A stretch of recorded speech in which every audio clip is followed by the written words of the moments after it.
გამარჯობა, დღეს ორშაბათია და სახალისო მათემატიკის დროა. დღეს ვისაუბრებთ გაყოფის ხერხების შესახებ.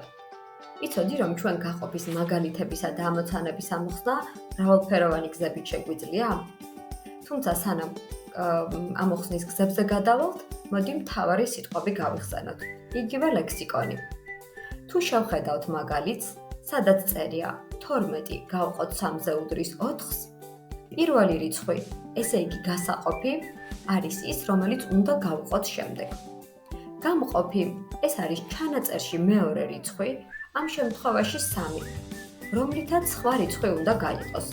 ესე იგი 12 უნდა გაიყოს 3 ნაწილად.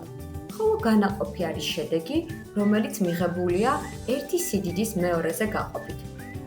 გონი ძალიან მარტივია და სამივე სიტყვა გავს ერთმანეთს. გაყოფის მაგალითებისა და ამოცანების ამოხსნის სხვადასხვა გზა არსებობს. პირველ რიგში შეგიძლია წარმოადგინოს სვეტების სახით, ასევე გაყოთ თანაბარ ჯგუფებად, გამოიყენო რიცხვითი სხივი და გამოკლება, ერთი და იგივე რიცხვის, იგივე განაყოფის გამოკლება. წარმოადგინო სვეტების სახით. 12 გავყოთ 3-ზე, უდრის 4-ს. მაგრამ ეს რომ კარგად გავიგოთ, შეგვიძლია 12 ცალი ბურთულა სვეტებად, აი ასე მოწესრიგებულად დავხატოთ, შემდეგ კი შემოვხაზოთ. რამდენი ერთნაირი ჩანახატი გამოგვივიდა? როგორც ხედავ, 4 ცალი იასამნისფერი წრე გამოვიდა. ეს ნიშნავს, რომ განაყოფი 4-ია. ახლა ეცადე, შენ თვითონ წარმოადგინო მოწესრიგებულ სვეტებად, ჩახატო ბურთულები, შემდეგი მაგალითის შესაბამისად. 21 გავყოთ 3-ზე. ეცადე დაითვალო პასუხი და შეადარო შენს თანაკლასელთან შედარებით, რამდენად სწორად გამოგივიდა. ან სულად წყვილებში იმუშაოთ. ამის შემდეგ თანაბარ ჯგუფებად გაყოფაა. 12 გავყოთ 3-ზე, უდრის 4-ს. აქ უკვე მნიშვნელოვანი არის დავითვალოთ, რამდენი ცალი ბურთულა მოთავს და ესე იგი 3 ცალი ბურთულა გამოვიდა, თუმცა შიგნით რამდენი ერთნაირი ჯგუფი გამოვიდა, ხო? 4 ცალი ბურთულაა, როგორც ხედავთ, თითოეულ წრეში. ეს ნიშნავს, რომ გამოგვივიდა 3, მაგრამ 4-ისაგან შემდგარი თანაბარი ჯგუფი. ახლა კი, როგორ შეგვიძლია გამოვიყენოთ რიცხვითი სხივი, თუმცა მანამდე შეგიძლია იმუშაო შენც, რომ თანაბარი ჯგუფები გამოგივიდეს. რიცხვითი სხივის გამოყენება ერთ-ერთი ყველაზე მარტივი გზაა გაყოფის მაგალითების ამოსახსნელად. ამას ერთი პაწაწინა გასაღები აქვს. მთავარია, რაც არის განაყოფი, პირველ რიგში დაიწყო გასაყოფიდან, ამ შემთხვევაში 12-დან. 12 უნდა გავყოთ 3-ზე. შესაბამისად, მიზანი არის 12-დან უკან დავბრუნდეთ 3 ბიჯით.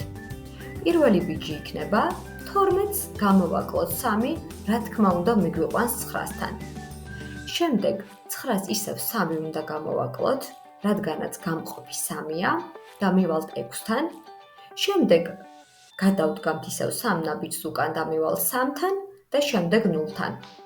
ესე იგი, რიცხვითი სხივის გამოყენებისას მთავარია გამყოფის შესაბამისი ბიჯებით მიხვიდე 0-თან. და ამის შემდეგ დაითვალო, სულ რამდენი ნაბიჯით გადასკუპტი უკან, როგორც ხედავ, ცისფერ კუბიკებში სულ 4 ბიჯი გამოვიდა. შესაბამისად, განაყოფი ყოფილა 4. არ დაგავიწყდეს, რაც უნდა დიდი რიცხვი გამოვიდეს, მნიშვნელოვანი არის, რომ გამყოფის შესაბამისი ბიჯებით ვიაროთ უკუთვლით და აუცილებლად მივიდეთ 0-თან. შემდეგ კი დავითვალოთ, სულ რამდენჯერ გადავხდით. გონი ძალიან მარტივია. ვფიქრობ, ძალიან კარგად გაართმევ თავს ამ მაგალითის ამოხსნას რიცხვითი სხივის გამოყენებით. 10 გავყოთ 2-ზე. ნეტავ რამდენია? ახლა კი როგორ გამოგვადგება? გამოკლება, ამჯერად ჩვეულებრივი გამოკლება იგივე მაგალითის ამოხსნისას.